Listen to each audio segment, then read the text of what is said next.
Hi friends, నా ఛానల్కి తిరిగి స్వాగతం.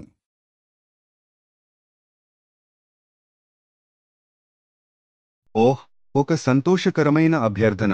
వెన్నెముకను వణుకుతున్నప్పుడు ఫన్నీ ఎముకను చికాకు పెట్టే కథను రూపొందించడం ఎల్లప్పుడూ ఒక సరదా సవాలుగా ఉంటుంది. మీకోసం నేను ఇంతకు ముందు కత్తిరించని కథ ఇక్కడ ఉందెహ. గాడిదల తలల నివాసులకు ప్రసిద్ధి చెందిన పట్టణంలో కూడా మొండితనం పురాణంగా ఉన్న ఆగ్నెస్ ప్రుయిట్ అనే మహిళ చివరకు బకెట్ను తన్నాడు, లేదా బదులుగా ఆమె ఒక బకెట్ ద్వారా తన్నబడింది.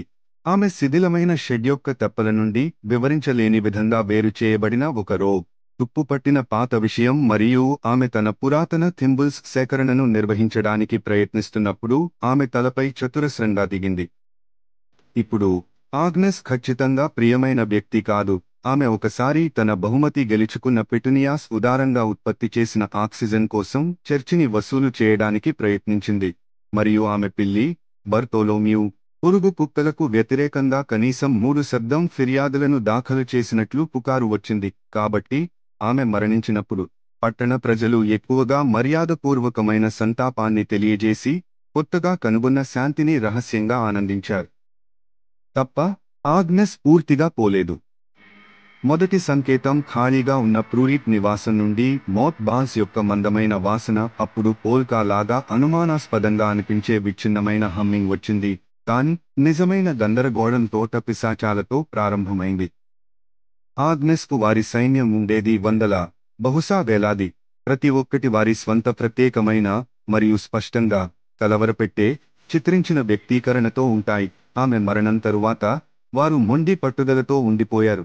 వారి సిరామిక్ చిరునవ్వులు స్థిరంగా ఉన్నాయి. ఒక మంగళవారం ఉదయం వరకు శ్రీమతి హిగ్గిన్స్ తన బహుమతి గెలుచుకున్న గులాబీలను కత్తిరించడానికి ప్రయత్నించినప్పుడు ఆగ్నెస్ యొక్క పిశాచాలలో ఒకటి కదులుతోంది.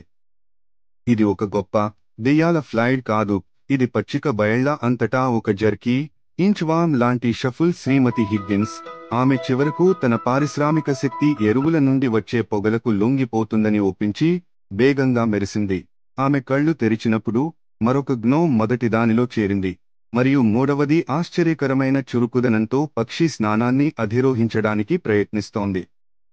వార్షిక రొట్టెల అమ్మకంలో గాసిప్ కంటే పట్టణంలో భయాందోళన వేగంగా వ్యాపించింది. పిశాచములు కవాతులో ఉన్నారు. వారు దాడి చేయలేదు, సరిగ్గా చేయలేదు. వారు కేవలం మారారు. టౌన్ కౌన్సిల్ సమావేశంలో ఒకరు మేయర్ టూపీపై ప్రమాదకరంగా కూర్చున్నారు, మరొకటి స్థానిక భోజనశాలలో సూప్ను కదిలిస్తూ కనిపించింది.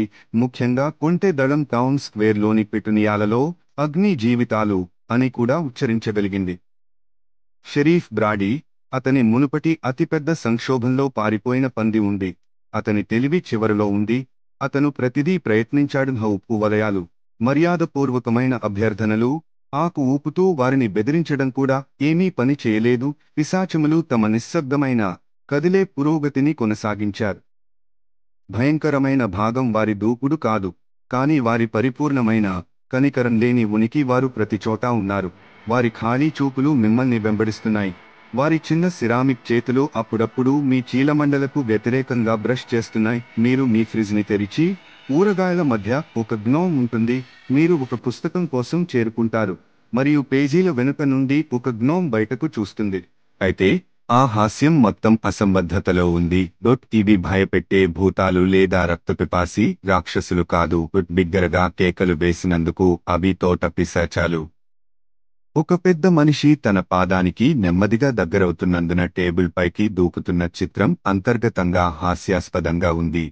ఆదివారం ఉపన్యాసం సమయంలో సాధారణంగా మొండి పట్టుదలగల రెవరెండ్ తిమోతి ఒక గ్నోమ్ మీద పడిపోవడం సభ అంతటా అణచివేయబడిన నవ్వులను పంపింది.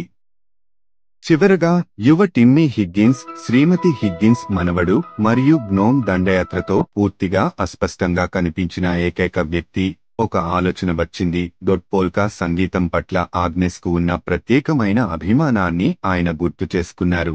అతను టౌన్ స్క్వేర్లో ఒక చిన్న రికార్డ్ ప్లేయర్ను ఏర్పాటు చేసి ఉత్సాహభరితమైన పోల్కాను ధరించాడు. అందరినీ ఆశ్చర్యపరిచే విధంగా పిశాచాలు ఆగిపోయాయి. వారి అలజడి కదలికలు ఆగిపోయాయి. అప్పుడు ఒక్కొక్కటిగా వారు ఊగడం ప్రారంభించారు. మొదట నెమ్మదిగా, తరువాత పెరుగుతున్న ఉత్సాహంతో త్వరలో ఊంపా బీట్ వరకు లయబద్ధంగా ముందుకు వెనుకకు కదులుతున్న వందలాది గార్డెన్ gnోమ్లతో టౌన్ స్క్వేర్ నిండిపోయింది. ఆగ్నెస్ యొక్క ఆత్మ పూర్తిగా ముందుకు సాగలేక ఆమె ప్రియమైన పిశాచాలపైకి లాగి వాటిని ఒక వింత విరామం లేని శక్తితో నింపినట్లు తేలింది. పోల్కా సంగీతం ఆమె జీవితంలో ఆనందించిన ధ్వని ఆమె కొనసాగుతున్న ఉనికిని ఉపశమనం చేసినట్లుగా అనిపించింది. మొదట్లో భయపడిన పట్టణ ప్రజలు నృత్యం చేస్తున్న పిశాచాలు చూసి ఆశ్చర్యకరంగా మంత్రముగ్ధులను అయ్యారు. అవి స్థానిక వింతైన పర్యాటక ఆకర్షణగా మారాయి. ప్రతి సాయంత్రం టౌన్ స్క్వేర్ పోల్కా సంగీతం యొక్క శబ్దాలతో మరియు వందలాది సిరామిక్ బొమ్మలు ఏకస్వరంతో ఊగుతున్న దృశ్యాలతో నిండి ఉంటుంది.